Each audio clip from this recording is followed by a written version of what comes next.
একজন আর্টিস্টের সাথে সাথে এখন প্রত্যেকটা ক্লায়েন্ট অর্থাৎ সবাই কিন্তু মেকআপ সম্পর্কে কম বেশি নলেজ সবার মধ্যেই আছে, যেহেতু সবাই সোশ্যাল মিডিয়ার সাথে যুক্ত বর্তমানে। তো সে কথা মাথায় রেখে একটা কথাই বলি, জেনারেলি এখন কেউই লাউড মেকআপ অর্থাৎ লাউড মেকওভার পছন্দ করে না।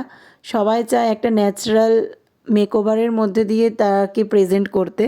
তো সেই কথাটা মাথায় রেখেই প্রত্যেকটা কাজ শুরু করার আগেই সবসময় আমি চেষ্টা করি ক্লায়েন্টের হাত, গলা ও ফেস এই তিনটের মধ্যে সামঞ্জস্যতা বজায় রেখে কাজটা করার।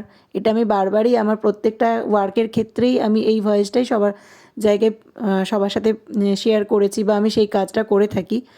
তো এই কাজের ক্ষেত্রে এবার বলি, এক একটা আর্টিস্টের কাজ করার ধরন এক এক রকমের। সেই হিসাবে আমি যেটাতে কমফর্টেবল ফিল করি আমি আমার ওয়ার্কটাকে সেইভাবেই করার চেষ্টা করি, অর্থাৎ আমি সেইভাবেই করে থাকি। এটা সবার ক্ষেত্রেই তাই, এক একজনের কাজ করার ধরন এক এক রকমের। এবার সর্বশেষ একটা কথাই বলবো, কাজ করার ধরন যার যেমনই হোক না কেন, অর্থাৎ যে যেটাতে কমফর্টেবল সে সেইভাবেই করবে, এটাই স্বাভাবিক। সর্বশেষ কথা হচ্ছে যার শেষ ভালো তার সব ভালো। তো কমফর্টেবলি কাজ করার পর সবসময় দেখতে হবে যে ফিনিশিংটা শেষ দিকে কোন দিকে আনতে পারা গেছে, অর্থাৎ ক্লায়েন্টের কতটা পছন্দ হয়েছে। ক্লায়েন্টের পছন্দ যেমন একটা ম্যান্ডেটারি, ঠিক তার সাথে সাথে যে আর্টিস্ট কাজ করে তারও একটা পছন্দ থাকে।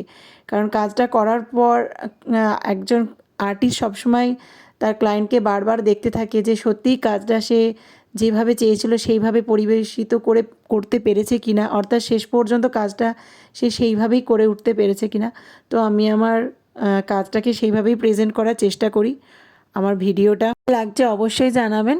যদি ভালো লেগে থাকে একটা লাইক কমেন্ট করে যাবেন। অসংখ্য ধন্যবাদ।